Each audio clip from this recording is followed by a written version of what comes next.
Out there, rotoscouts baseball fans. Welcome to the MLB DFS Lineup Card live show for Sunday, the 16th of July. Welcome, Trey. We got Trey saying yo in the chat. What's up, Trey? What's going on, bud? Good to see you here on a Sunday. I'm going to apologize in advance. I'm slowly dying of allergies this morning. To answer the question that I think Larry asked in the chat, no, I'm not too hungover to do the show. Knocked out all the content. Got up early this morning. Knocked out the home run picks and the article, did the bullet point version of the article today. But whatever is going on, I am just suffering from allergies this morning. So you might hear a little bit of sniffling. Hopefully no sneezing. I was just sneezing in the kitchen. Hopefully it won't be on the show, but we'll see what happens. We got Power in the chat. We got Fanatic. Josh plays DFS. Tall to God. Welcome everybody. Good morning. Hopefully everybody's having a nice, easygoing kind of a Sunday. Nasty weather here in the New York area. It's all stormy, shitty, humid, just kind of gross out. It's not as warm today. It's only like 75, 77, somewhere around there. So it's not as bad, but it's just that muggy, like gross feeling. Yesterday was just like warm and disgusting with the storms and everything. But the point of telling you guys that is that the Mets game was pushed back to a 5:10 p.m. start. So that'll be the last game of the day after the 1:35 starts for all the other games today. Different slates from DraftKings to FanDuel. 10 games on DK, 11 games on FanDuel. That includes the game in Colorado, the Yankees game at Coors Field. So that'll be a bit of a twist. You've got Garrett Cole going in that game, so it maybe adds a pitcher to the slate, maybe not. Maybe adds a trap to the slate. I'm not quite sure. We'll deal with that when we get there. Obviously, it adds the Yankees bats in an extremely highly projected spot. So lots to talk about on this one. I'm going to try and knock it out in around an hour. Particularly with the sniffling, I'm not feeling all that much like talking for 2 hours today, and we got to build lineups. So I'm going to try and leave an hour to build lineups. So let's dive into this thing. Joker's already here acting up over here on the side. He says hello to everybody. Larry C says the storm was bad this morning. Yeah, it's been like just kind of rainy and just crappy here. I didn't notice the storm might have blown through before I was paying attention. But Stephen Leewood says, and we are on the clock. Yeah, let's dive into it. Enough about the weather. There's a lot of weather going on, by the way, around the league. Several spots with semi-concerning weather. Hold on. Joker, go lie down, pal. Come on. Nobody wants to hear you barking. Come lie down. Good boy. Lie down. What a jerk. Anyway, so spots with weather concerns. The Mets game, like I said, moved to 5 o'clock. That's Dodgers against Mets. There's some concerns in the Kansas City game, the St. Louis game. Baltimore seems clean. It's got rain in the forecast, but it seems like they're going to be okay to get it in. And then Philly's kind of spotty. So there's a lot of spots with like questionable, might delay, might see a late start kind of situations. But that Mets game was the one that I was like a little bit worried about because the read was that their window wasn't going to be until way later in the day. So getting the reschedule on that one kind of cleans that problem up. I'm not really worried about the rest of these games. I think everything plays. Could run into some delays, but we'll see what goes on. Could be Travis says nice little wake and bake with the McBee show. You love to see it. Yeah, I've got the little bit of the ran to the store the other day for some Jack Herer. They got some Jack Herer in the shop over here, so I had to run out and grab that. My favorite strain, probably. So, happy about that. Who else is in the chat? I think I said hi to everybody in the chat. So, let's dive in. Marlins at the Orioles. Steven Okert opening for the Marlins, followed by Johnny Cueto. Kyle Bradish on the mound for the Orioles. Got it. Bradish looks like a good option, 8,200, 9,000. I think those are fair prices. He's been pitching really well, 22.9% strikeout rate, a 3.32 ERA, a 3.79 xFIP on the season, 10.3% swinging. Okay enough at limiting home runs. You'd like to see the home run, premium contact numbers come down a bit. 44.4% hard hits, 90.6 miles an hour of exit velo. But he's been one of those guys that cuts angle pretty decently, cuts the average launch angle. So we don't really care that much about the hard hits as long as everything stays on the ground. And he's been effective at limiting home runs, 2.32% home run rate. So as long as he's keeping the ball down, you'll love the upside here. Going up against a weak Marlins lineup, I think there's plenty of potential for Kyle Bradish to put up a decent score. 32.46 on the FanDuel scoring. That was one of the highest projected pitchers overall on the day. And it's a day where I think we've got to either embrace some ugly options on the mound or you're dealing with a couple spots that'll be like really chalky guys. It's a short pitching slate. It's much, much more of a hitting slate. We've got a few spots that are really crushing it for power upside in the home run model and the power index. So I think it's a slate that's going to be one with bats. I think Kyle Bradish is one of the better pitchers available to us today, particularly where you don't get Garrett Cole. I know it's a Coors Field game. I'm going to keep at least mentioning that Garrett Cole's available on FanDuel. So taking him off the board, it just becomes more important to get to a guy like Bradish. So I like that spot. I don't like Okert. If he was going like even 3 innings, I think he'd be somewhat viable. This is a 2-inning projection. He's got a good strikeout rate out of the bullpen, 35% strikeouts, a .91 whip, 347 xFIP. I just don't think we're seeing Okert for more than an inning, maybe 4 or 5 hitters. And then they're going to Johnny Cueto was the reported bulk reliever. I don't like going to a situation like that. I don't really have much need to go to Johnny Cueto anyway. 1 inning pitch this year cost $8,000 on DK, $7,700 on FanDuel. If he was at a better price point, maybe. He was pretty effective last year in a return to form in terms of the runs numbers, but didn't really strike anybody out. Limited walks, but like 15.7% strikeouts. There's just not much there. Going up against an Orioles team that I like, that's favored in this game, despite a semi-clunky version of the lineup. Gunner up top, Adley, Anthony Santander, O'Hearn, Hicks, Urias. No Mountcastle in the lineup today. He came back, I believe, yesterday, if I'm not mistaken. But it's still a playable Orioles lineup here. I like the several lefties in the lineup. I think Hicks is playable. Hicks has been good since landing in Baltimore, so I think there's upside there. I put it in the article today. Let me find it.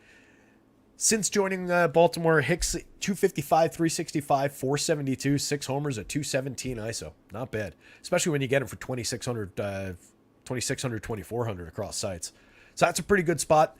I think you can go easily 1 through 6 here. Plus you get Colton Cowser, the premium rookie, for only 2,900 on both sites. He hasn't been great so far this in his 24 plate appearances, but he is a high-end kid. He was a top prospect in baseball. He was raking in the minors, power and speed kind of a guy. Adam Frazier's been somewhat effective this season. This is way better than he's done in the last 2 seasons combined, though. So like the 12 home runs, not really realistic to continue that output, but playable at 3,300, 2,900 with multi-position. And then James McCann kind of hasn't really been the James McCann that we remember against lefties in the lineup to spell Rushman at catcher today, and with the lefty opener on the mound in Stephen Okert, but not a great spot for McCann. So like 1 through 7 really is the effective part of the Orioles stack here. Loses a bit of luster. No Cedric Mullins, no Mountcastle, but still a playable lineup, particularly going up against this pitching combination. The Marlins on the other side, I think you can play the Marlins against Bradish, but I don't know that there's a ton of upside here. You need Arraez and Soler to deliver something off the top. They do very frequently. Soler's got 24 home runs at 276 ISO. Arraez is on base every single day. He's back up to 386. A 437 on base percentage is just ridiculous. Garrett Cooper, Brian De La Cruz sliding down the lineup. No Jesus Sanchez, Julie Gurriel hitting cleanup. It's not ideal, and then you get into this bottom end with Gene Segura, Joey Wendell. It's a pretty weak lineup. So it just enhances the Bradish play for me. No real love for the Marlins. So it's all things Orioles in this one, and no real interest in anything Marlins. A couple of hedge stacks maybe if you get over the top with Bradish shares. White Sox with Dylan Cease. Braves with Colby Allard. I am targeting bats in this game. Look at those home run model numbers. Definite power upside. The wind is blowing out in Atlanta. That's not even accounted for in the home run model here. So definite upside for power on both sides of this one. Colby Allard, 2 starts this season, 10 2/3, a 27.3% strikeout rate. That's nice in the tiny sample. Last year, 21 innings out of the bullpen, 21.8% strikeout rate, and a highly targetable 10.34% home run rate, 42.6% hard hits, 91 plus exit velo. Year before that, 5.43% home run rate in a much more fair 124 2/3 inning sample of 17 starts, a 5.41 ERA, a 4.64 xFIP. I think this is a very targetable lefty. Luis Robert Jr. was the home run pick for me for the day. He's leading the entire world with a 21 in the home run model. That's a massive number, basically double the magic number here. But you can see Eloy Jimenez is pushing a major mark for power upside. Andrew Vaughn, Jake Berger, all 4 of these righties are just crushing it for home run potential today. Grab those 4 guys. Bolt on some Andrew Benintendi. He's back up to league average at least for run creation. Hasn't been good this season. He and Tim Anderson have 1 home run combined. Timmy's been bad this season, but is in the lineup every day. Hitting second is a fairly cheap at this point shortstop with upside that we're well aware of from seasons past. Just has not come through at all this season. 223, 258 ace percentage. 262 slugging percentage is awful. .039 ISO, 58% worse than average creating runs. It's been a bad year. But I like the 4 power hitting righties in the middle of the lineup. You could grab Yasmani Grandal from the bottom of the lineup. Sebi Zavala if you want an alternate catcher. Elvis Andrus also not good at the bottom of the lineup. A playable part if you build 20 White Sox stacks, put him in a couple of them, but not a good player. Not a good player over the course of his career. On the other side, I do think Dylan Cease is playable on the mound, 8,500, 9,300. He projects okay. Good, not great projection. That's kind of like where Cole is projected. Some of the other veterans in difficult spots are around that number. I think they're all playable. Like Max Scherzer against the Dodgers in that game that got pushed back. Similar projection. I think he's a little bit higher. He projects lower for me than I saw him on in other places, as does Garrett Cole. So we'll see how I'm kind of curious to see how the ownership falls for those guys in today's slate, but I think it makes both of them playable. Dylan Cease equally playable in an equally difficult spot, but I greatly prefer the Braves lineup. I think that's kind of goes without saying. You get the version of the lineup that has, let's see, Sam Hilliard in it, which I like quite a bit. If you have to fill in for Eddie Rosario, I like him in there a lot better than Kevin Pillar. He had a decent run earlier in the season. He was filling in, I think it was Ozuna was out earlier in the season. He made 75 plate appearances, 246, 307, 449. A little bit of pop, a little bit of speed on the left side of the plate. 3 homers, 4 stolen bases. So that's your 9 hitter today. Michael Harris slides up to 7. Rosario's out. He injured his ankle, I want to say. Leg. Let's say leg. I forget which part of the leg yesterday. A couple guys went out with injuries yesterday. The lineup also has Sean Murphy taking a seat, a day game after a night game. Travis d'Arnaud sliding into the lineup for Atlanta catcher. d'Arnaud is a really effective catcher. Hit 18 home runs as a basically full-timer last year. Has 8 on the board this year with a 220 ISO and just 147 plate appearances. They don't lose that much with Travis d'Arnaud. He's just a cheaper option for us at the catcher spot. Ronald Acuna, Ozzie Albies, Austin Riley, Matt Olson. Obviously tremendous power upside. 23, 22, 16, and 30 home runs so far for those guys. Matty Olson, 76 ribbies on the year, a 318 ISO, 147 WRC+. plus. He's so good. And then Ozuna, Harris, Arcia, everybody's playable. Braves are playable 1 through 9, even with a d'Arnaud and Hilliard version of the lineup. I think you fire away with Brave stacks against Cease, but I definitely want to grab some Dylan Cease. 27.5% strikeout rate is one of the better marks on the board. He does allow all this premium contact, which is concerning against the Braves. On a pretty good launch angle, 46% hard hits, 91.1 miles an hour of exit velo. That's concerning against the Braves. That's where a lot of the home run potential comes from. Only allowing 2.68% home runs, or giving up rather 2.68% home runs, and pitching fairly effectively. 4.30 ERA, 3.89 xFIP. Not as good as he's been in years past, but still an effective strikeout pitcher. So there's DFS upside there. I'm just really concerned that he gets blasted early and comes out of the game fairly quickly. So not sure what's going to happen to Mr. Cease here, but I'll have some Dylan Cease. I'll definitely have a lot of White Sox. I'll definitely have a lot of Braves. No Colby Allard for me. Let's keep it rolling here. See what's going on in the chat real quick. Who's Terry Love more, Hicks, Andrews, or Profar? I probably prefer, if I had to choose one of those guys to stay in the league, it would be Aaron Hicks. By a fairly wide margin, actually. Much as it seems like I don't like Aaron Hicks, I'm happy he's doing well. I wish it was not in the same division as the Yankees, but I'm happy he's doing well.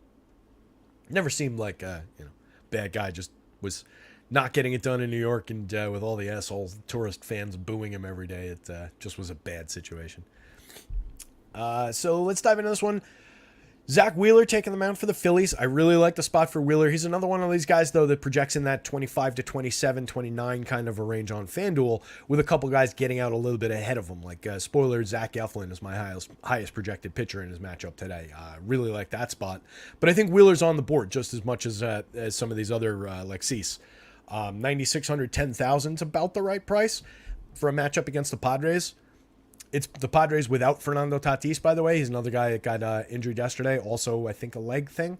Ha-Seong Kim, Juan Soto, Manny Machado, Xander Bogaerts. Playable top 4. And then you get into Jake Cronenworth, Gary Sanchez's mix and match type parts.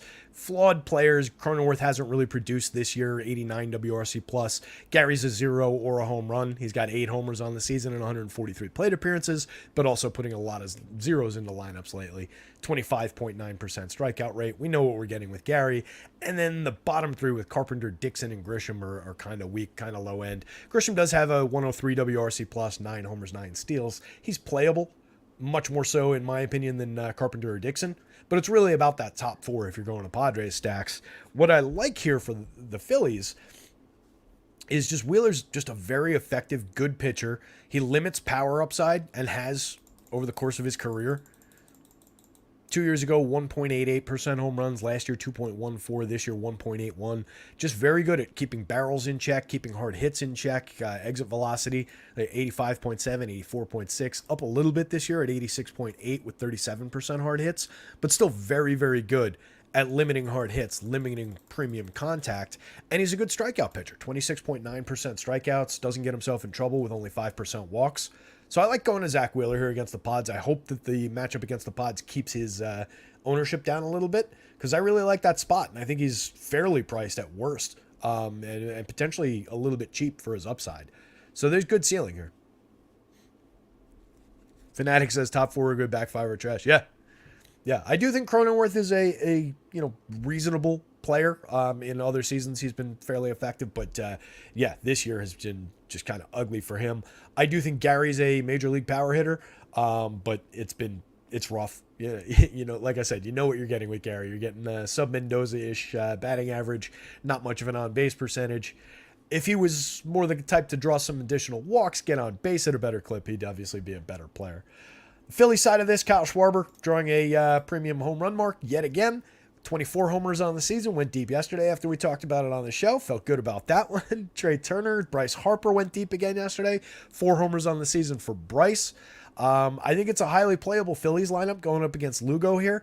Lugo's been pitching fairly effectively, a 3.39 ERA, 3.56 xFIP, limited walk rate, 22.2% strikeout rate, 12 starts, 63 and 2/3. I think Lugo's equally playable, 7,400, 8,900. I prefer him at the DK price rather than at that higher FanDuel price. It's a little bit difficult to see him being the slate winner at that price on FanDuel, where he's just kind of an also-ran alongside some of the better options. So I don't love that. He projects like middle of the board. The DK price is effective though. 7,400, you can definitely play him on DK as like an SP2, even as a cheap SP1 if you wanted to get really wacky with your lineup builds. I think he's on the board for that. Could have a good game here against the Phils. Obviously, doesn't project like it. I prefer the Phillies bats side of the equation. Bottom end with Bryson Stott, Brandon Marsh. I like those two lefties, 5'6". Derek Hall is another interesting lefty in the bottom of the Phillies lineup, 2,700, 2,100, especially on FanDuel there with that cheap price. Premium power bat from the left side. Hasn't shown anything in his 44 plate appearances this year, but I believe that there's power there for very cheap prices against Lugo, who is not immune to giving up home runs, 40.1% hard hit rate, 89.5 miles an hour of exit velo. So 1 through 6, definitely in a good spot here for the Phils. And then I kind of like a sneaky Derek Hall from the bottom of the lineup. Only the top end, really, any interest in the for the Padres. A lot of Zach Wheeler. Some Seth Lugo. I probably won't get there on FanDuel, but if I was playing on DK, I think I would get there, at least in some shares. He's cheap enough. Diamondbacks against the Blue Jays. This is another major spot for power. Look at all these fabulous prizes. Look at all these great home run marks. Just up and down both of these lineups. Yusei Kikuchi, just lousy for home runs. He manages to be a somewhat effective pitcher. He strikes guys out. He can post good DFS starts from time to time. But just every single year of his career, just elevated home run rates. 4.05 2 years ago. That was his best season. 5.07 last year. 5.61 so far this year. Filthy for hard hits, 47% the last 2 years, actually a little bit better at 44% this year, but still not good. 90.8 miles an hour of exit velo, a little bit better than the 91 plus from the last 2 years, but again, still not good. Just super targetable for home runs, but I think on a short pitching slate, you can see he projects, kind of okay in the mid-board kind of range. Another guy, I'd rather play him on DK at 7,700. I think he's kind of on the board over there for small shares, small portions.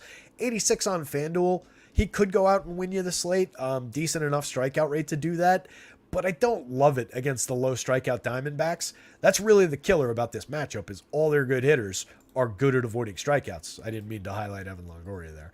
But all those guys are good at avoiding strikeouts. So I think it limits Kikuchi in what he does well, at least to a certain degree.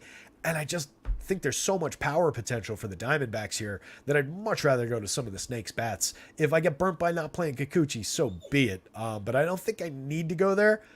I just think you can go there if you wanted to. If you're a Toronto fan, if you're a Kikuchi fan for whatever reason, you can. The xFIP is good, 4.06. That's perfectly fine. The ERA is fine. For giving up all these home runs, that's an outstanding ERA.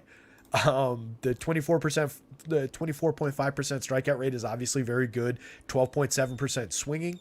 He's an effective guy. So I don't want to talk anybody out of it. I just don't love it. I prefer to target him with bats. Maybe in a few alternate lineups, but my preference is greatly for Diamondbacks bats. Same story on the other side. I know Tommy Henry has been effective in a few starts this season, but overall, he's a target for me. 16.3% strikeouts, not an effective strikeout rate. A 3.75 ERA. The 5.35 xFIP is the much more honest number with this pitcher.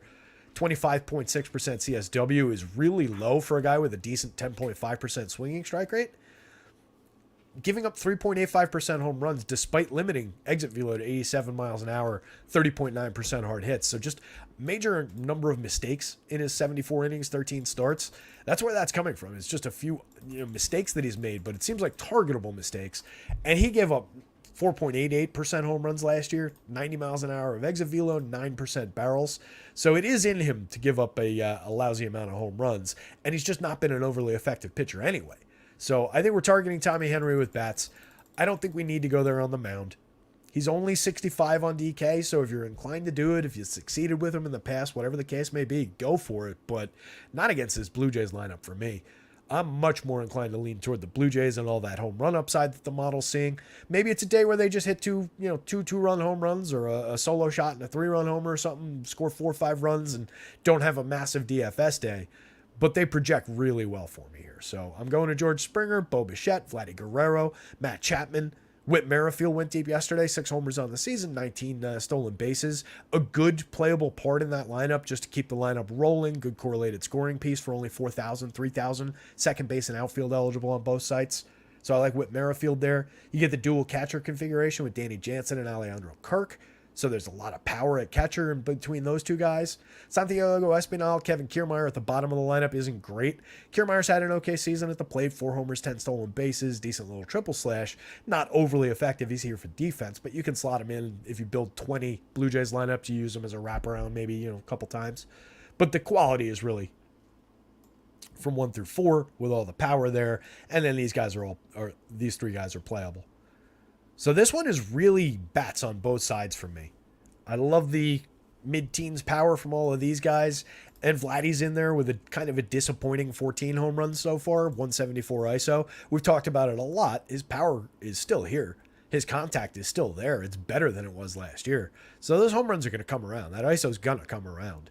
And he's been very good otherwise. So I don't have any issues going to Vladdy at cheap prices, 5,000, 3,500. Quite like that spot. Chapman, 4,800, 3,000, cheap for all his power, all his premium contact, 17.7% barrels, 58.4% hard hits. I know he's dipped in the home run output. It wasn't, he roared out of the gate with like 8-9 early home runs and has only hit a handful since, but still maintaining a 205 ISO, still 27% better than average for run creation on the season. He's having a nice year, kind of an underrated piece in that Blue Jays lineup. So 1 through 4 with enthusiasm, +5, maybe some 6 and 7 in the Blue Jays. On the Diamondback side, I'm going to Ketel Marte. Rivera's been effective, getting a shot in the second spot in the lineup with Corbin Carroll dipping down to 6th against the lefty. I am not worried at all about Corbin Carroll against this lefty. If he gets under-owned because he's expensive and because he's in a same-handed pitching matchup, so be it. I'll take my shares of him. I like the spot for Longoria with his power potential. 11 home runs and 159 plate appearances from the right side. Just mashes when he gets opportunities, particularly against a weak lefty. I expect he'll be pretty popular, especially in Diamondback stacks, but I definitely want to include him in my builds. Lourdes Gurriel, Christian Walker, these four guys over the magic number, and then Lourdes Gurriel falls at 9.87, so let's just count him as a fifth guy in the lineup, basically at the magic number for home runs. 15 on the year for him, a 224 ISO, 15% better than average creating runs. Very good season for an outfielder that only cost 4,600, 3,100. He's underpriced. I don't know what, he's another guy. I don't really get why he's so cheap. Kind of like Nicky Castellanos. He doesn't have the batting average that Castellanos does, but they've both been hitting. They've both been driving in runs, creating runs really well for their teams. Solid 47.1% hard hit rate. Gurriel should be a $5,000 player on DK, 3,500 plus on FanDuel. Take the discount. Carson Kelly, Nick Ahmed, Jake McCarthy from the bottom. McCarthy gives you a little bit of speed, moderate power. The other two are, kind of take or leave, mix and match type guys. But 1 through 6 here is very strong. I like 1 through 6 a lot here. So a lot of bats, a lot of enthusiasm for home run upside in this game. Not really going to any shares of either pitcher, but neither one is a definite mistake. Kikuchi's less of a mistake than Tommy Henry. Tommy Henry might be a mistake, but like I said, he has succeeded a couple times this year. So if you're playing him for price, maybe you get there. I don't like his chances to get out of the third inning in this game.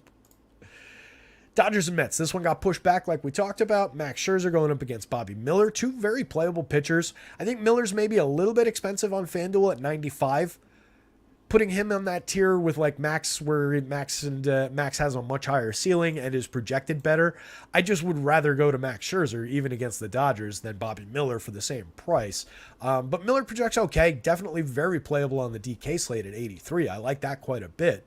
22.8% strikeout rate, 3.95 xFIP, a 4.50 ERA for him this season. 8% barrels, 41.6% hard hits, totally acceptable contact numbers from a rookie. He's a highly regarded pitching prospect, rookie, whatever we want to call him at this point, graduated prospect. And he's been pitching effectively in the show. Not a premium strikeout guy. And going up against the Mets, who aren't a major target for strikeouts, maybe it caps his upside, caps his ceiling. But I think there's a potential for 6 clean innings, probably a shot at a win, depending on how the Dodgers fare against Max Scherzer. With Max on the mound, 9,400 is cheap on DK, 96 on FanDuel, totally playable, cheap. It's Max Scherzer. He's not pitched exactly like Max Scherzer this year. 4.31 ERA, a 3.98 xFIP. Those are okay numbers, but they're not Max Scherzer. 27.6% strikeout rate is down a little bit. 6.3% walks is up a little bit. And then the problematic area in the barrels and the home runs here. 10.5% barrels, 4.92% home runs. Just making too many mistakes. I didn't really get a chance to dip into what the pitch profile looks like right now, but he's had a lot of very effective starts as well.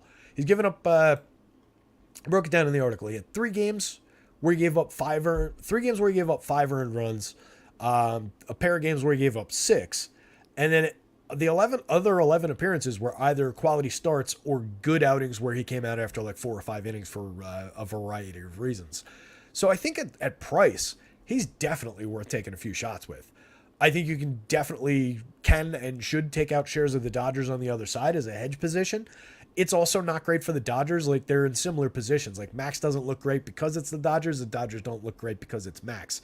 If I had to take one side, given how he's pitching, I would probably lean toward Dodgers bats, but not all that aggressively, not all that enthusiastically. You do have some nice home run marks in the lineup today. Mookie, Will Smith, Max, JD, all at or around the 10 mark for home runs. Mookie's just outrageous. 287, 387, 596, a 310 ISO, 62% better than average creating runs, 27 homers on the season. What a run he's been on, too. It seems like Mookie's been hitting a home run every day for the past 2 weeks. He's just been really on fire. Before the break, since the break, he's so good. Freddie Freeman, excellent player. You can play him basically any day. 5,800, 4,300. All these guys are worth paying for, even against Max Scherzer. Peralta, Hayward, and Outman, I've talked about them a few times as I like that group of lefties. They're all cheap. You can play the ownership game, just go with whichever one is the lowest owned, but none of them really get that much attention on most slates. They're very easy to afford. I like the lefty power that they all offer, so I like mixing and matching those guys in combination with that top 5. Easy to build Dodgers lineups, even at price. So I'll take both sides of that situation. Max, Dodgers, have a little bit of both. I'll take some shares of Bobby Miller, even at the FanDuel price. I think I'll have a few, but I would be much more aggressive about it at the DK price. I like the pitcher. It's a good enough spot. Mets, like I said before, not easy to strike out, but enough guys that are 1 in 5 type strikeout numbers that match up with that align well with him. So maybe we're looking at a 5-6 strikeout performance here. It's enough. If I'm going to Mets, it's these top 4 hitters, and then mix and match my way through the bottom end if you're going to an abundance of them. But I don't love the spot for them. They were projecting out with a 4.36 implied total, slight favorites because Max is on the mound. The Dodgers are only at 4.24, by the way.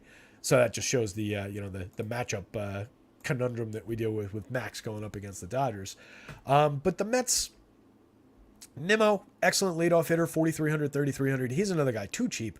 14 home runs. He's a good individual player, good power, 46.2% hard hits, 10% barrels, and just excellent at getting on base, creating runs, correlated scoring with these 3 guys. So I really like going to Nimmo. Tommy Pham's having a very good year. He's still very cheap. Lindor is priced down for, some perceived struggles.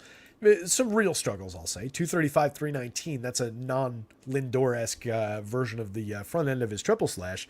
But still 19 homers, 13 stolen bases, a 470 slug is okay. 235 ISO is perfectly fine. I have no issues paying those prices for Francisco Lindor in worse matchups than this. So I can definitely take shares of him against Miller. Pete Alonso has been really struggling. The New York Post wrote an article, I think it was this morning, just like basting Alonso for his recent struggles, calling his season a wasted year, his worst season ever. It's like, all right, the guy hit 22, 23 home runs before the end of May, I think. And yeah, he's kind of bounced along on the bottom after his injury and since then, but he's still an outstanding player.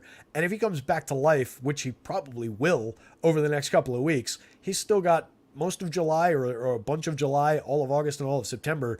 He could still easily finish with 40 home runs. So I think the New York Post probably jumped the gun a little bit on calling Pete Alonso's season shot. Definitely go to him at 5,100, 3,600. If you're building Met stacks, it's difficult to leave him out. Daniel Vogelbach, Starlin Marte, Jeff McNeil. Flawed players. Vogelbach's got a little bit of lefty power, but hasn't delivered this year. He's very cheap at 2,300 at first base on both sites. Marte and McNeil, hit tool-based players right now. Not really getting it done for either one of them. An 83 and an 87 WRC plus. Not what we're looking for. Brett Beatty, I mentioned him yesterday. 2,600, 2,500 at third base. Nice hard hit percentage. 47.4% hard hits. Hasn't really translated statistically yet, but he's a rookie that came up as a premium prospect. So I like him as a sneaky bat, especially if he hits higher. Like he should hit 6th or 7th here. Probably get him some more plate appearances, give him some more opportunities. I think he delivers in bigger ways than we've seen so far. And then Francisco Alvarez, if he's in the lineup today, you absolutely can play him. 17 homers on the season, massive upside. Brewers and Reds. Can the Reds actually score any runs today? Been kind of annoying the last 2 days. Went up against Freddie Peralta yesterday, got 1 hit by Freddie and 3 relievers, I believe, out of the bullpen. Getting another shot at it today against Adrian Hauser, the lowest end of the 3 starters we've seen so far against them. The Reds are drawing a massive total. They're sitting at 5.55 implied runs. The Brewers on the other side of this one, 5.07. I don't hate the spot for Ben Lively. And I kind of think that Adrian Hauser is at least a little bit playable. He's 5,700, 7,500. Not really on FanDuel so much.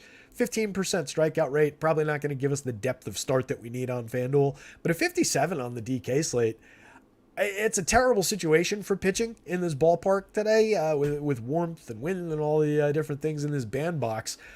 It's not the craziest thing in the world to think that he could give you 5 clean innings, maybe a shot at a win. I like the upside a little bit more for Ben Lively. He's more expensive, 7,200. That kind of sucks. 77 on FanDuel. I think he's moderately playable, like very, very thin kind of a play. Obviously doesn't project well in my model here, but he's been pitching effectively this season. 3.83 ERA, 4.25 xFIP. What you don't like is the home runs that he's allowed, obviously. And this is a terrible spot for allowing home runs, even against this Brewers lineup. But 22.9% strikeouts, it's good enough. Going up against a fairly high strikeout Brewers squad here, you can maybe squeeze a little bit of value out of Ben Lively. I don't love it. I don't recommend it. I wouldn't push it on anybody strongly. I do think they're both on the board slightly, though. More so on DK at cheap prices as SP2s. That said, there is a lot of upside in this game for bats on both sides. On the Brewers side, Yelich leading off into William Contreras, the better of the two Contreras brothers behind the plate this season. 48.1% hard hits, 10 homers, a 175 ISO, 19% better than average creating runs for Contreras. Nice little season for him. Willy Adames, tons and tons of power, but not much else. 16 home runs on the season, a 202 ISO, but only a 90 WRC plus. He's cheap. He's easy to get to, 13.9% barrel rate. The power is very, very real for Willy Adames. We've known that for a while now. So you can go to him. He's affordable. He hits third. Jesse Winker has been atrocious this season, 2,700, 2,200 though, with the memory of being a good player 2 years ago while playing for this Reds team. Maybe that brings him to life, hitting cleanup today in a weird spot. The lefty bat, you can definitely go to it. It's not great though. 71 WRC plus, a .053 ISO on the season, 1 home run in 180 plate appearances. He's been so bad. One of my worst investments on the Dynasty team, and he's got a couple of years left on that contract. Not great. I'm going to see if I can trade him to somebody. Get out from under it. Owen Miller, multi-position eligible, 3,600, 2,500. Playable part. We've talked about him over the last couple of days. He's not a great player, but at least he's not hitting cleanup today. He drops down to 5th. Raimel Tapia, Monasterio, Bryce Turang, and Joey Weimer.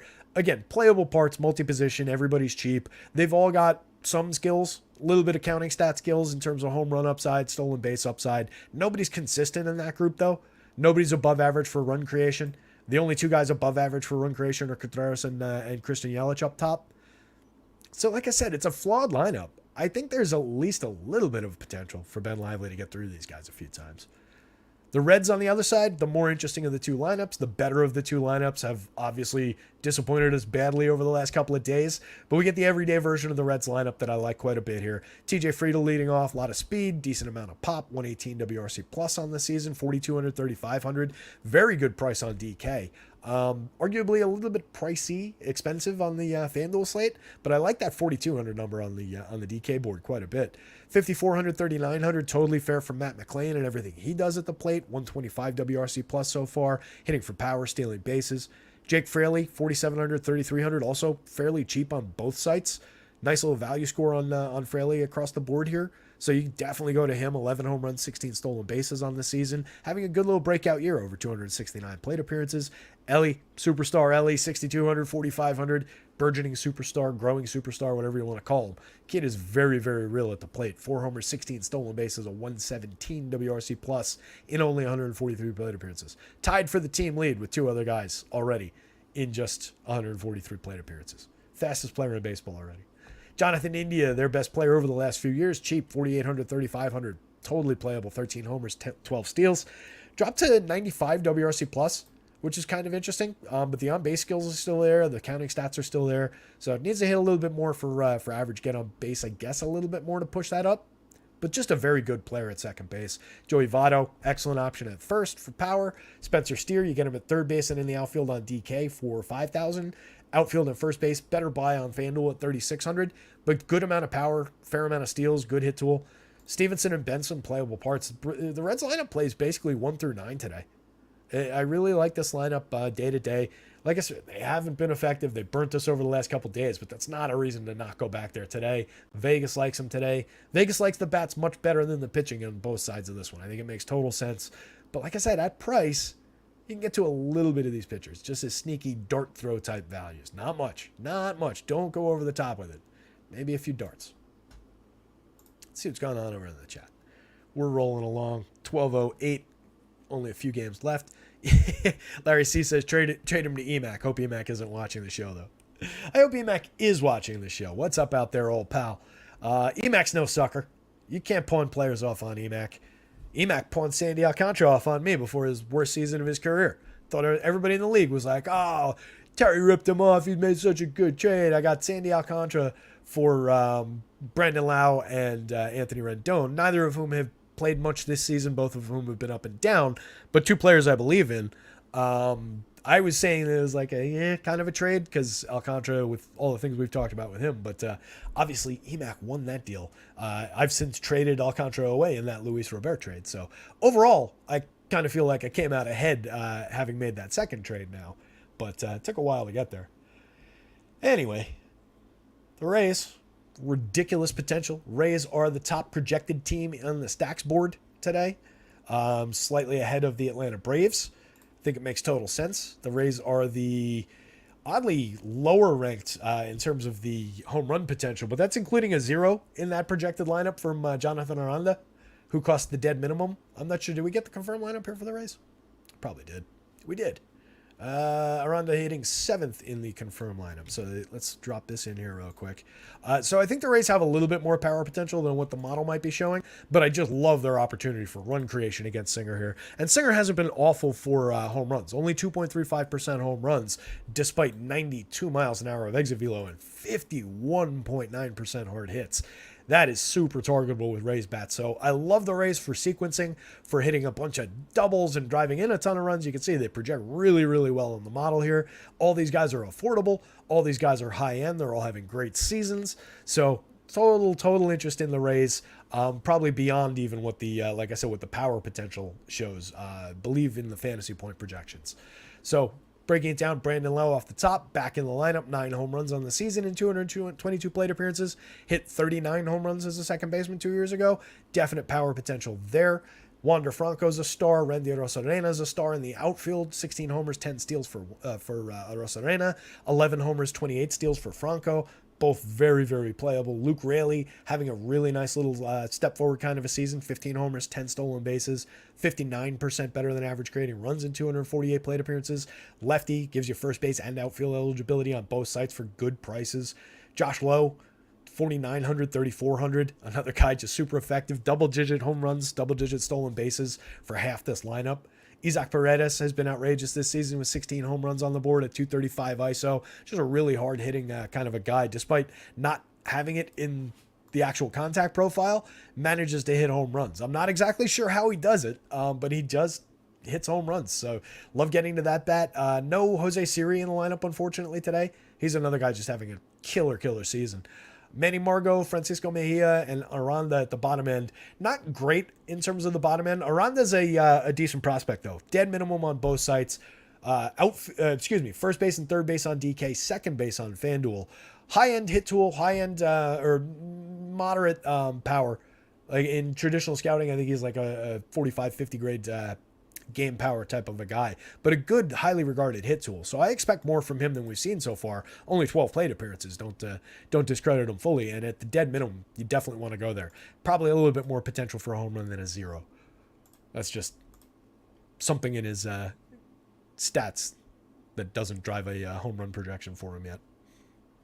Royals side of things, like I said at the top, spoiled it. Zach Eflin, highest projected pitcher on my board. Really like the spot for him. 10,000, 10.5, projects out great, going up against the high strikeout Royals lineup, 26.3% strikeout rate for this confirmed version of the Royals. Michael Massey leading off, Bobby Witt, Sal Perez, MJ Melendez, Michael Garcia, Isbel Waters, Prado Lopez. It's just a really targetable lineup here. So I think you fire away with Zach Eflin shares to your heart's content. I don't think he's going to be crazy popular by comparison to some of the name brands on the board. He'll get ownership for sure. More so probably on DK where we need 2 pitchers.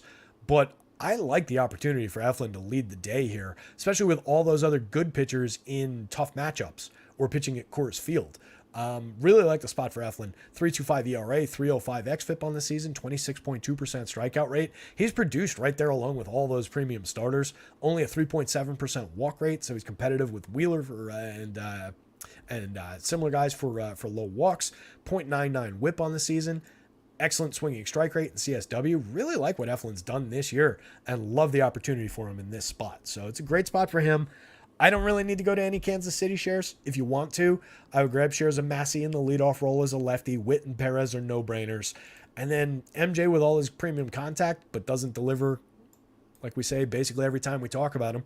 207, 288 in the front end of the triple slash. 6 home runs, a 124 ISO, despite 51.2% hard hits. That doesn't make sense. Garcia, Isbel Waters, Prado Lopez is a low-end back end of the lineup. I do think Prado is a reasonably good lefty bat when he makes contact, but he just strikes out way too much. 37.9% strikeout rate. That's just unsustainably bad. So I think he's more a target for Eflin than he is a potential threat to Eflin. So a lot of love for all things Rays. No real love for anything Royals. Nationals, Cardinals, Jack Flash going up against the Nats. Jack Flaherty is super cheap on DK. 6,900. That is easy to get to on the DK board. For 8,200, you can see how he projects. I'll have some Jack Flaherty on both sites, but I love him at that DK price. 21.8% strikeout rate on the season. He's walking way too many at 11.7%. That's kind of uncharacteristically high. 1.56 whip. It's not been great for Flaherty this season, but he hasn't really allowed any power. Only 6.4% barrels, 1.47% home runs, 87.5 miles an hour of exit velo. So difficult to homer off of.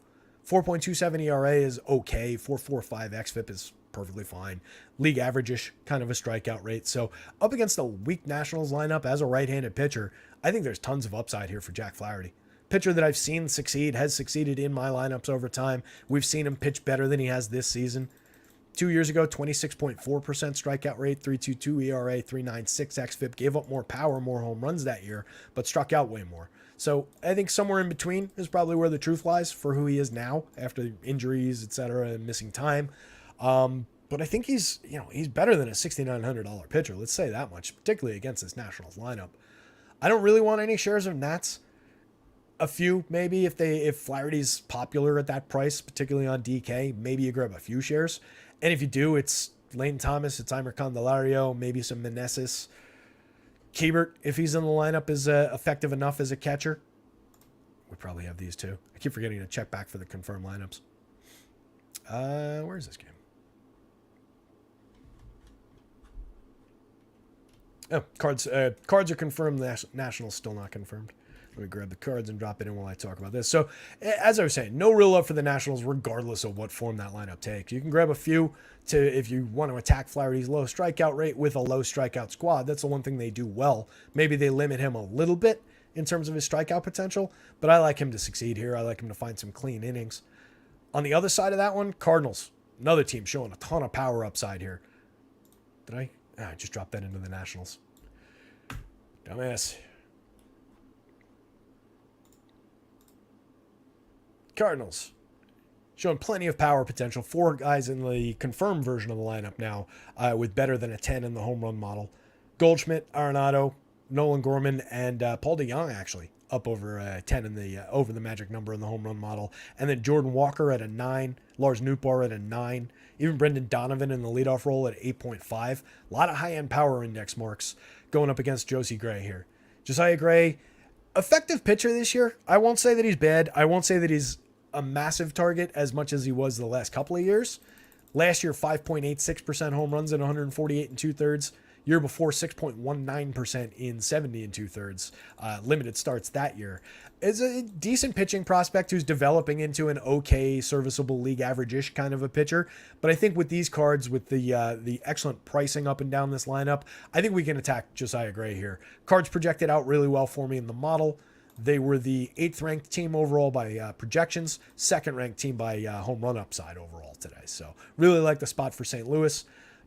It's basically a 1 through 9 lineup in most days, but today I'll say, more limited interest in Alec Burleson and Andrew Kneisner. Not bad players by any means. Burleson at least gives you multi-position eligibility, 2,200 on both sites, 6 home runs on the season, 233, 291, 394 though, 89 WRC plus. Kneisner has a little bit of home run potential. 10.3% barrels in his 115 plate appearances, 5 home runs, a 191 ISO. I think those are more happenstance kind of home runs that he hit in a small sample than they are signs of him being an overly good option at catcher. He's just kind of keeping that role warm for Ivan Herrera right now. I think Herrera is the backup next year, and then they probably move on at the catcher position. But getting the start today, no Contreras in the Cardinals lineup. But I like the cards, 1 through 5 plus 7. And 8 at the very least. And I think those other 2 guys are at worst playable parts. If I'm building 20-25 Cardinal stacks, I'm putting those guys into a fair handful of them. So target Josiah Gray. You can use Josiah Gray as well on the mound, by the way. 8,100, 8,600. Fair prices for a guy who has had effective starts this season, has pulled himself together in terms of the home run trouble. 1 in 5 kind of strikeout rate, a 4.69 xFIP beneath the better 3.41 ERA. He's playable, but not great. I prefer the card side of this one significantly. So a lot of cards, bats, some Jack Flaherty. No real interest in Nationals bats, but I get it if you want to play contrarian style against Flaherty here. And then no real interest in Josiah Gray, but I get it, and I think it's a fair price for what he can do on the mound.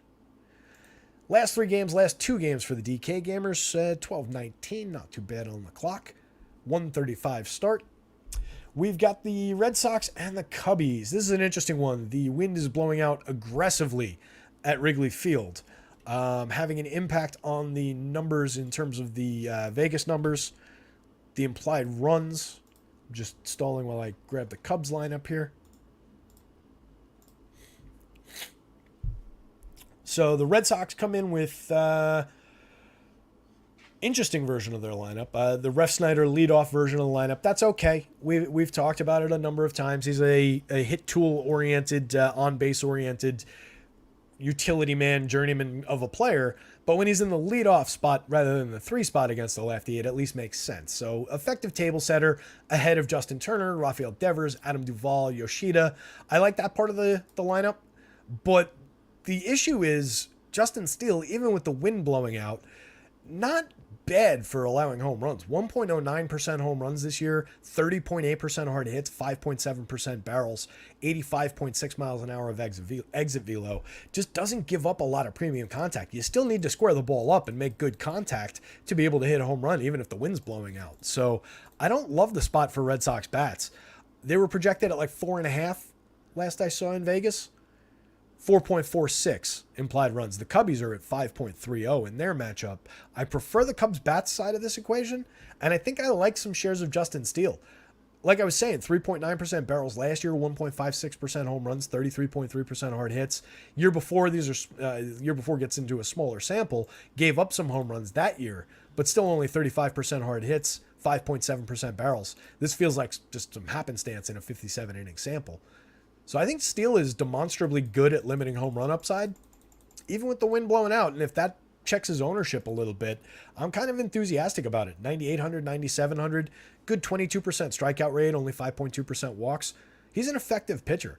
So I think I might grab a few shares if he gets super low owned because of the wind. Not really going to impact him all that much, in my opinion. We'll see what happens, obviously. It could impact him if somebody elevates the ball, gets squares one up, and you've got guys who can do that in Adam Duvall and Rafi Devers, Justin Turner, certainly.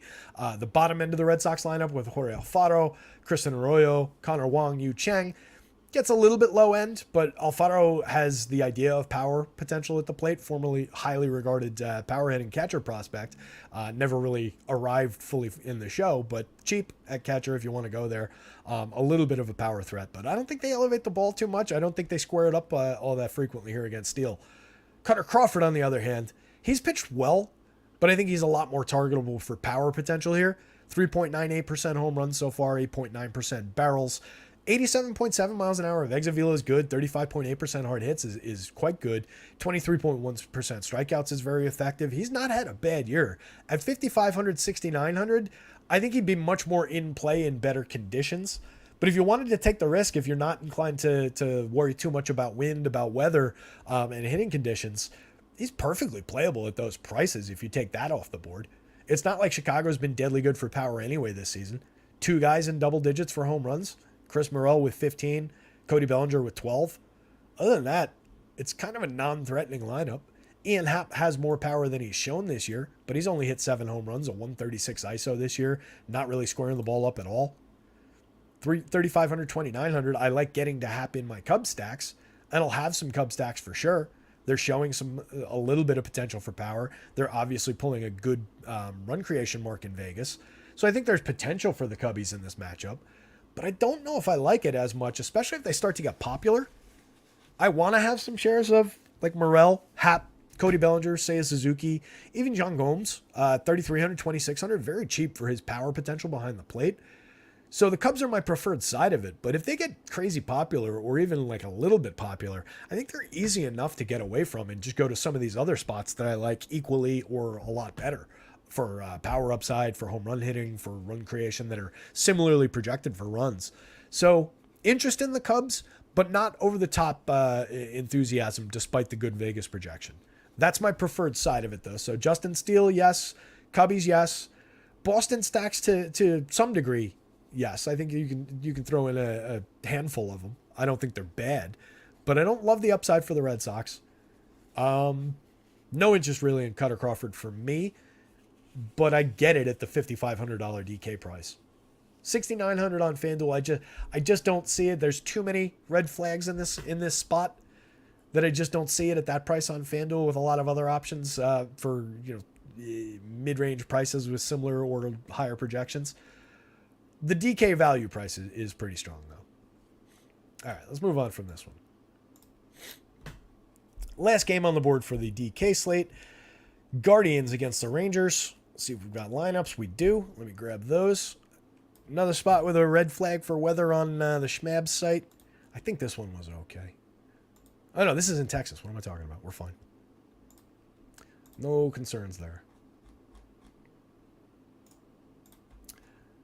That's what I hate about how they do that on that site where I grab my lineups. Fantasy Labs. I call them Fantasy Schmabs. I wish they would do their weather a little bit differently for stadiums that have roofs. Like, don't red flag weather in places that can just close the roof, maybe. That's caught my eye for a second there. Wait a minute. Tanner Bybee going against Martin Perez. Perez not been good at all this season. 14.9% strikeouts. That's down from the moderate quality they had over the last two seasons at like 20%, 21%. I think he's just washed at this point. 3.98% home runs, a 4.81 ERA, a 5.02 xFIP. Targetable enough with what he is this season, even with low-end Guardians bats. I just worry about getting over the top with this lousy team. I don't think he's going to succeed, but I don't know that they really succeed DFS-wise. Maybe they go out and lose this game like 5-3 or like 12-3 if the Rangers go off. But I don't really see the Guardians stacking up a ton of runs here, hitting a ton of home runs. Two guys on this team in double digits. Three guys with more than 5 home runs because Andres Jimenez snuck up to 7 on me. Will Brennan has 5. Ahmed Rosario has 2. This has just been a bad lineup all season. Only Josh Naylor and Jose Ramirez above average for run creation. Both those guys well above average. 129, 125 WRC plus, 14 homers, 10 homers. Those guys have been their best players and have been pretty good this season. Not great, especially not great for Jose Ramirez for where he's always priced. He's been good, not great this season. He hasn't been a superstar this season. He's been okay. Definitely want to include those two guys if I go to Guardian stacks. And then it's like Ahmed Rosario and Andres Jimenez. And maybe we bolt on Will Brennan or Stephen Kwan. But it's a lousy stack. It's a lousy lineup. This is a really weak bottom 4. This is not a good leadoff hitter, or at least not this year. Obviously doesn't connect for any kind of premium contact, doesn't hit for any power. And he's only hitting 262, getting on base at a 336 clip, creating runs 8% worse than average. That's not what we want from Stephen Kwan if he's leading off here. So yeah, just an ugly version of this lineup in a good spot in Texas going up against Martin Perez here. But just, yeah, it's really thin. Tanner Bybee, I really like the pitcher. I don't really like his opportunity to succeed in this matchup. Semyon Seager, Lowe, Garcia, Young, Heim, Jankowski, Duran, Taveras. It's just a deadly good Texas lineup up and down. I know they scuffled along a little bit leading up to the break, but whatever. They've been so good. 5 of these guys were all-stars, or 5 of their regular lineup were all-stars. Just a really good lineup from top to bottom. They carry a 4.76 run implied total. So I think maybe with Vegas not being as strongly on it because Tanner Bybee's good, I think maybe it's one of those spots where you can get to some Texas bats at maybe a little bit lower than should be ownership. So Bybee, like I said, good pitcher. I like him, just not against this team.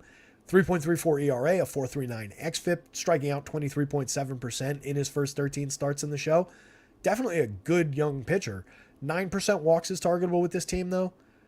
38.9% hard hits isn't atrocious by any means. It's an effective hard hit rate for a young pitcher, but I think it's targetable enough with the Rangers. 89.6 miles an hour of exit velo, targetable enough.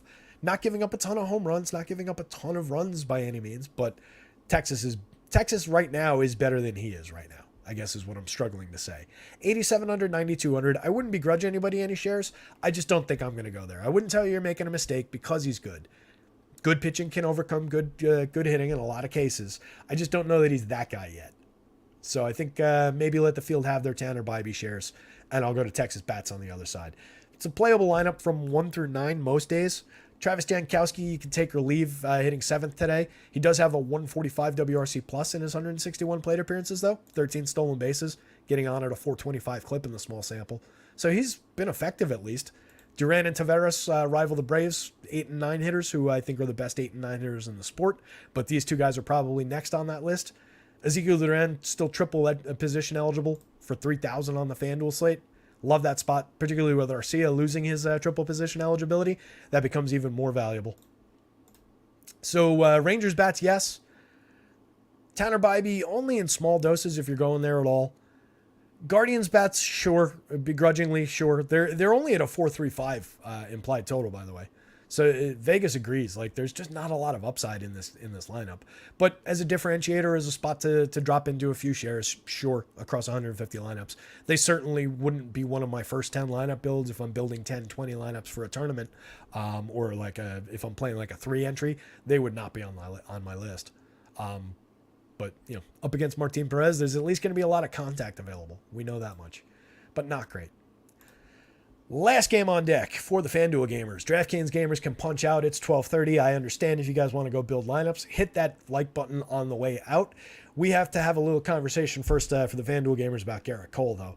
As you can see, he only projects on that level, like I was saying, between like 25-ish to 29-ish FanDuel points today. But we know he's one of the highest ceiling guys on the board. Not pitching nearly as badly as people might think. A 2.85 ERA, a 3.87 xFIP is probably the more honest of the two numbers. So that's inflated over who he's been, and the strikeout rate is deflated from who he's been. The walk rate is up a little bit. The home runs he actually has kept in check this year at 2.31%. Last 2 years he was over 4% in those weird Garrett Cole style home runs that he tends to give up. So he's kept that limited this year at least. Not pitching at Garrett Cole levels, but has Garrett Cole ceiling in any given slate. And even with this being Coors Field, it is still the Rockies lineup on the other side. So I think it's totally justifiable to go to Garrett Cole shares. I expect he's going to get some attention on this FanDuel slate on the single pitcher site, given that Max is in a bad matchup. Guys like Kyle Bradish maybe not getting the attention that they should be getting. Bradish, damn it. I almost had it all the way through the show. I had to throw him in there at the end of the show. Fuck. Kyle Bradish, maybe not getting the attention that he should be getting. Maybe Eflin not getting the attention that he should be getting. So I think Cole does garner some ownership here, but I think it's worth getting to. At least, maybe if the field's at like 12%, maybe undercut, go like half that, go even, 8%, somewhere around there. If the field's at like 25, it's easier to undercut. If the field's low, I can go high. So I'll just see what the field does with Garrett Cole here. Definitely want to get to some Yankee stacks. No need to talk about Chase Anderson as far as pitching goes whatsoever. 49 and 2/3, 16.7% strikeouts, 6.31% home run rate. That's really targetable. Out of all those power pack teams that we've talked about all day, the Yankees are actually the slate leader for home run potential in the home run model, with 7 of these guys in double digits, and then Volpe sitting there at a 9.2. Pouring rain in the New York area right now, by the way, so good thing they moved that Mets game. I do not think Josh Donaldson plays today for the Yanks. He injured his, I want to say, calf last night, and they were sending him for an MRI last that I saw. I don't expect he's going to power his way through that injury, and probably will land back on the IL. So minor ding there, but 142, 225, 434 hitter. All you're losing there is power potential, a little bit of home run upside. If you're going to Yankees, Gleyber Torres, Giancarlo Stanton, Anthony Rizzo. Stanton's got 4 home runs in his last 4 games, by the way. Starting to surge, and tends to surge pretty significantly. Hits a lot of home runs in bunches, and then will get hurt sometime in the next month. But probably between now and then, he'll probably hit 10 more home runs. Between now and if he gets hurt, let's say like August 5th. Mark that down. So while you get him, definitely get to him. 3,600, fair price for Giancarlo Stanton playing at Coors Field. He'll be very popular. All the Yankees will be very popular. Rizzo, Bader, McKinney, Volpe, all those guys are playable. Franchy Cordero kind of questionable off the bottom if he plays, but only 2,500 lefty bat going up against the very limited righty. You can see the home run potential. We've seen him hit home runs in the show before, so I think Franchy's on the board if he plays. You probably get IKF, assuming Josh Donaldson doesn't play. I don't love him, but he's got a moderately effective hit tool, and just playing in Coors Field, rising tide to elevate everything. On the other side, a few shares maybe of Rockies, but the Coors Field effect is really limited with Garrett Cole on the mound. As Coors Fieldy as it is, it's still Garrett Cole going up against him. So they're really going to have to get to Cole, and then they get into a really effective Yankees bullpen. So you're really only playing a low-end lineup because it's Coors Field. I don't love doing that here. A few shares will be fine. They'll be low-owned. They're cheap. They're easy enough to get to. Chris Bryant, Ryan McMahon, Elias Diaz, CJ Cron, Nolan Jones. This is your core of hitters. Tovar's fine to bolt on. The bottom three are actually all fine to bolt on. It's just Jurickson Profar who sucks. I had to throw that one in there for Larry if he's still watching. But Tovar, Castro, and Brenton Doyle have an interesting mix. Castro's got a good hit tool. Tovar's got a little bit of speed, moderate power, and then Brenton Doyle's got a little bit of speed, moderate power. None of them are above average for run creation, so you're just, again, playing the Coors Field impact. But I think all those guys are playable enough bolt-ons to any kind of stacks that you build through the middle here. The power, the upside is really with guys like CJ Cron, Nolan Jones, Ryan McMahon, maybe a little bit for Chris Bryant. He needs to come back to life. 84 WRC plus, 7 homers and 256 plate appearances. Not what I was expecting from Chris Bryant when he signed into play in Colorado. Anyway, 12:35, hour to go before the slate starts. We got to get some lineups built, but we'll take a quick look at the pitching board here. Make sure it's sorted. So off the top with a bullet, Zach Eflin. Love that spot against Kansas City and all those strikeouts. He is totally worth that 10-5, 10,000 salary. Arguably a little bit cheap on the DK slate, given the upside that KC is going to lend to him on the mound and just how well he's been pitching overall this season. Just an outstanding pitcher so far in 2023. So love the Eflin shares. I'll have quite a bit of them. My guy Kyle on the mound here. Kyle Bradish. Sounds like Radish. I have to literally say that in my head every time I say his name now. Kyle Bradish against Miami, major upside. Love the projection, think it's an accurate one. 9,000 on FanDuel. I'm totally willing to play it. Enthusiastic about him at the DK price. Jack Flaherty, this is maybe a little bit high if he comes out short start, but he's gone 6+ in I think 3 of his last 4, maybe 4 of his last 5. So I like the idea of depth going up against that Nationals team that I have no respect for whatsoever. 8,200 is cheap. 6,900 is very cheap. Really like the upside for Jack Flaherty here. Might go pop, might not succeed, but it's totally worth finding out at those prices. Max, Zach, Dylan, even Justin Steele you could throw into this same bag. All these guys are basically the same option at these different prices. Nobody's in a good matchup. Cease facing the Braves, Wheeler facing the Pods, Scherzer facing the Dodgers, Steele facing the Red Sox with the wind blowing out. I don't love any of those spots, but I'll have versions of all of them. Probably will have the most Wheeler in that mix. Maybe not. Maybe Max at a 2-point higher projection and lower pricing pushes his way through to more shares. It would be between those two at the top for the top of that group, and then probably Steele and then Cease. I think that makes sense. Probably Wheeler, Scherzer, Steele, Cease, but it's very close. They're all similarly priced. They're all very playable, but nobody's in a good spot. Josiah Gray, moderately playable because of the price for like a league average-ish type of a performance. Bobby Miller, similar story. Don't love the FanDuel price. I like both of those guys quite a bit better on the DK slate. Similar story with Yusei Kikuchi. I don't trust him at all. I don't trust him against the low strikeout Diamondbacks, but I get it at price. Decent enough strikeout pitcher. Just very targetable for power upside. Garrett Cole, yes, on FanDuel in limited doses. Colby Allard, no. Strong upside for the White Sox on the other side. Really nobody from here down. I wouldn't be stunned if Cutter Crawford had an effective enough start, despite the wind blowing out against the Cubs. That would maybe be if you need a below $6,000 pitcher for some reason on the DK slate, even with all this value. That would probably be my guy. I believe enough in the talent there. Just has to avoid the long ball and the wind. I'd rather go there than like Tanner Bybee at 87 against Texas. Rather go there certainly than Colby Allard at a higher price against Atlanta, or against Chicago rather. None of these guys really make it on my board. Maybe some Ben Lively. I forgot that he was down there. I talked about liking that spot a little bit, just based on an okay strikeout rate against the heavy strikeout lineup, but I don't like the conditions at all in that ballpark. That's about it. Cueto doesn't project well in his bulk relief innings. Okert. It is kind of that weird day, though, right? That it would not shock me if it was just the strange Johnny Cueto came out, pitched 7 clean innings in a bulk relief role, and put up a monster score. That's just how Johnny Cueto operates. He's just annoying that way. But we're certainly not playing it. We're not chasing it, and I don't think that's actually going to happen. But don't want to have any part of finding out. Okert not playable off the with only like 1 inning. All right, gang. That's about it. Donaldson did go on the IL yet, Lar? Yeah, that makes sense. Cabrera and IKF in the lineup. Trevino, meh. Not a great version of the Yankees lineup then. I didn't realize they called Osvaldo back up. So Osvaldo Cabrera, he's been terrible this season. IKF hitting 6th. DJ hitting cleanup. Yeah, it's a really bad version of the Yankees lineup. Holy hell. You can definitely chase the home run upside, but as far as sequencing goes, it's Coors Field, so anything could happen, but not a great version of the Yankees lineup.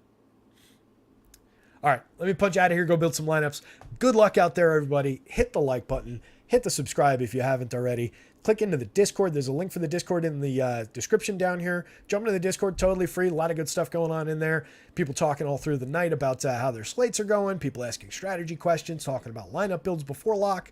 A lot of good stuff. Some news dropping in there as lineups are built. So enjoy that. Enjoy the rest of your Sundays, guys. Good luck. Somebody go win something. I'll see you later.